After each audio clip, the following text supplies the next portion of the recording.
ಶಿವಸಾಂಬದೇ ನಮಃ ಪಾರ್ವತಿ ಶಿವಹರ ರಮಾದೇವ ಗಣಪತಿ ಮಾತಾ ಕೀ.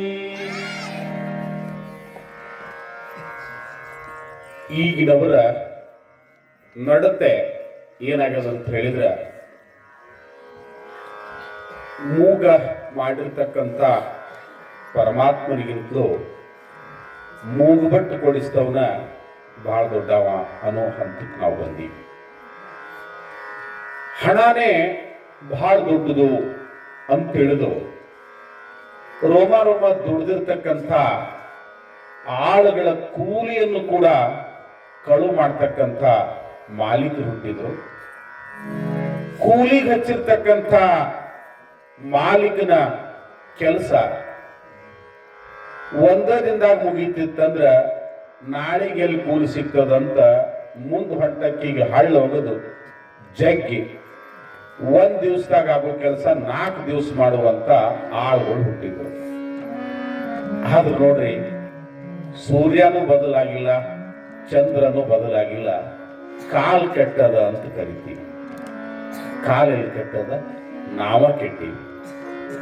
ಅದಕ್ಕ ಎಲ್ಲವೂ ಹಣವೇ ನಿರ್ಧಾರ ಮಾಡ್ತದೆ ಅಂತ ತಿಳಿದಿರ್ತಕ್ಕಂಥ ಮೂರ್ಖತನವೇ ನಮ್ಮ ಮನುಷ್ಯತ್ವವನ್ನ ಹಾಳು ಮಾಡ್ಲಿಕ್ಕೆ. ಮೃಗಗಳಲ್ಲಿ ಕರುಣೆ ಬಂದರೂ ಕೂಡ ಮನುಷ್ಯನಲ್ಲಿ ಮನುಷ್ಯತ್ವ ಮಾಯ ಆಗ್ತಾ ಇದೆಯಲ್ಲ. ಒಬ್ಬ ಮನುಷ್ಯ ಹೇಳ್ತಾನೆ, धन से क्या क्या मिले इस दुनिया में, धन से क्या क्या मिले इस दुनिया में, धन से कुछ कुछ मिले मगर सब कुछ नहीं मिले.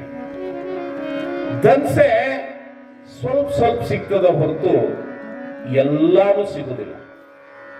धन से औरत मिलेगी मगर मां नहीं मिलेगी. ಧನದಿಂದ ಗಂಡಸು ಹೆಣ್ಮಕ್ಳನ್ನ ಕೊಂಡ್ಕೊಂಡು ಬರ್ಬೋದು, ಹೆಣ್ಮಗಳಾದವರು ಗಂಡ್ಮಗನ್ ಕೊಂಡ್ಕೊಂಡು ಬರ್ಬೋದು. ಅವ್ರ ಹಾಡುಗಳು ಹಂಗಿತ್ತು. ಆದ್ರ ಹಣ ಕೊಟ್ಟು ಜಗತ್ತಿನಲ್ಲಿ ತಾಯಿ ಖರೀದಿ ಮಾಡಿದವ್ರು ಯಾರು ಇದ್ದಾರೆ?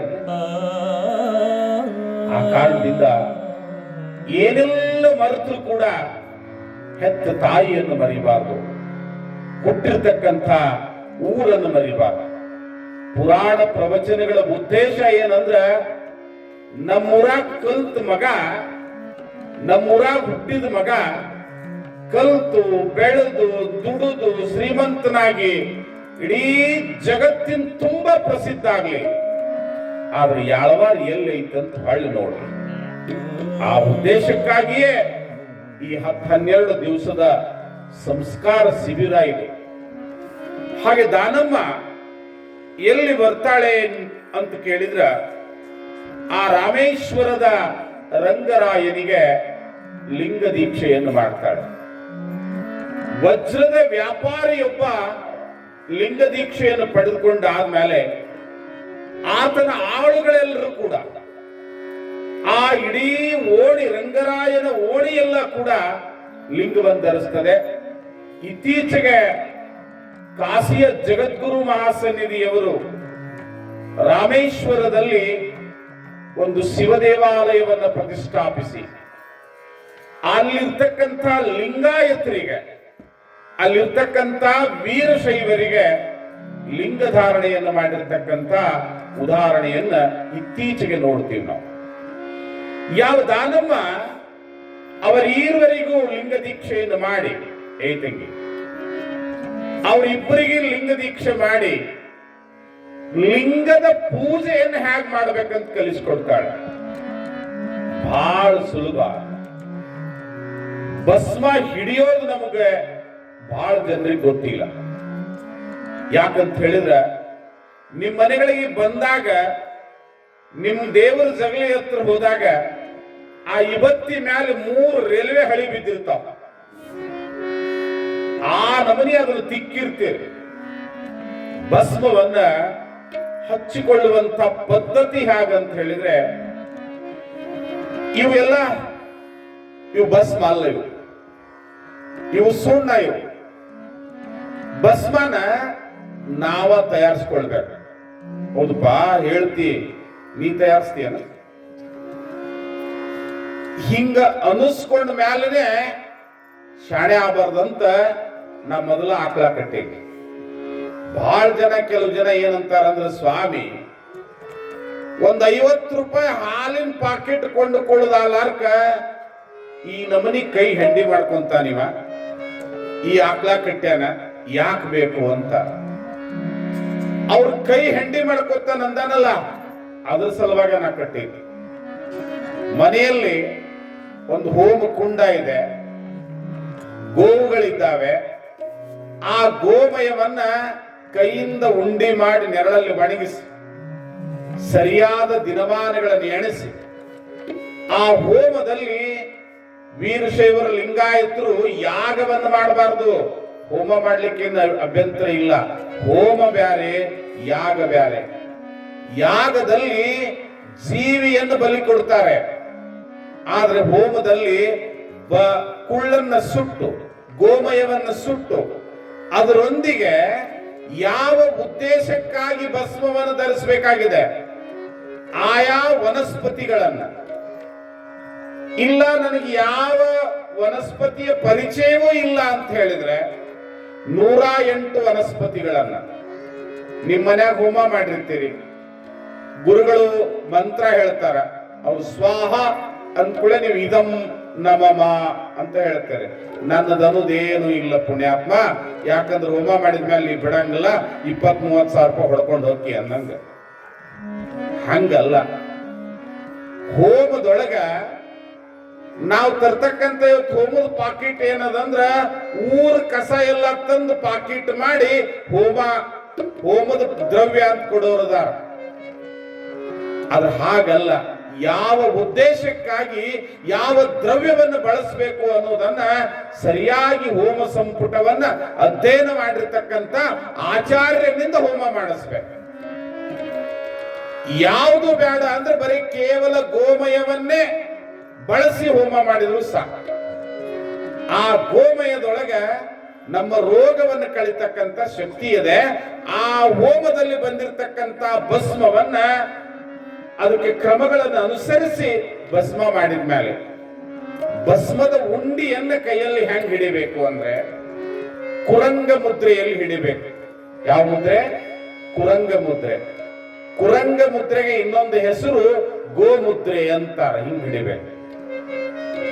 2 ಬಟ್ಟುಗಳನ್ನು ಬಳಸಬಾರ್ದು. ನಿಮ್ಗೆ ಇರ್ತಕ್ಕಂಥ 5 ಬಟ್ಟುಗಳಲ್ಲಿ ಒಂದು ಅವ ಅದನಲ್ಲ, ಆಕಿ ಅದಳಲ್ಲ, ಹಗರಿಲ್ಲಕ್ಕಿ. ನೀ ಏನ್ ಬಾಳ್ ಹಗರದಿಯನ, ಉಳ್ಕಾದ ಓಸು ನಿನ್ನ ನೋಡ್ತಿರ್ತಾವಲ್ಲ, ಆ ಚಾಡಿ ಬಟ್ಟನ್ನು ಬಳಸಬಾರ್ದು. ಇನ್ನೊಂದು ಬಟ್ಟು ಸರ್ ಅಂದಿರಲ್ಲ, ಸರ್ ಅಂದಿರಲ್ಲ, ಆ ಬಟ್ಟನ್ನು ಬಳಸಬಾರ್ದು. ಒಂದು ಚಾಡಿ ಬಟ್ಟ, ಇನ್ನೊಂದು ಕಿರು ಬಟ್ಟ. ಇವೆರಡೂ ಬಟ್ಟು ಬಳಸಲಾರದ ಉಳಿದು 3 ಬಟ್ಟು ಬಳಸಿದ್ರಿ ಅಂದ್ರ ಅದು ಕುರಂಗ ಮುದ್ರೆ. ಭಸ್ಮವನ್ನ ವಾಮಹಸ್ತದಲ್ಲಿ ಮೊದಲು ಹಿಡಿಬೇಕು, ಎಡಗೈಯಲ್ಲಿ ಹಿಡಿದು ಭಸ್ಮ ತಿಕ್ಕುವುದಲ್ಲ, ತೀಡುವುದು. ತಿಕ್ಕುವುದು ಬ್ಯಾರೆ, ತೀಡುವುದು ಬ್ಯಾರೆ. ಹಿಂಗಂತ ನಿಮ್ಗೆ ವೀರೇಶ ಮುತ್ಯ ಕೊಂದೂರ್ಲಿಂದ ಬಂದು ಹೇಳಕತ್ತಿಲ್ಲ, ದಾನಮ್ಮ ರಂಗರಾಯನಿಗೆ ಹೇಳಿಕತ್ತಾಳ. ಯಾಕಂದ್ರೆ ಆತ ವೈಷ್ಣವ, ಆತನಿಗೆ ಶೈವ ಧರ್ಮದ ಪದ್ಧತಿಗಳನ್ನು ಕಲಿಸಬೇಕು. ಆತ ಜಾಲಿ ಕೊಟ್ಟ 5 ಗಂಧ ಹಚ್ಕೊಂಡವ, ಅವನಿಗೆ ಗೋಮಯದ ಭಸ್ಮದ ಧಾರಣೆಯನ್ನು ಹೇಳಬೇಕು. ಹೀಗೆ ಕುರಂಗ ಮುದ್ರೆಯಲ್ಲಿ ಭಸ್ಮವನ್ನು ಹಿಡಿದು ಆ ಭಸ್ಮವನ್ನು ತೀಡಿ ತಲೆ ಹಚ್ಕೋಬೇಕು. ಮೊದಲ ಓಂ ಶಿವಾಯ ನಮಃ. ಶಿವನೇ, ನನ್ನ ತಲೆಯಲ್ಲಿ ನೀನು ಪ್ರತಿಷ್ಠಾಪಿತನಾಗು. ಶಿವನ ತಲೆಯಾಗ ಬಂದ್ಬಿಟ್ನಂದ್ರ ಯಾವ ಅನ್ಯ ವಿಚಾರಗಳು ಬರೋದಿಲ್ಲ. ಮಹೇಶ್ವರಾಯ ನಮಃ.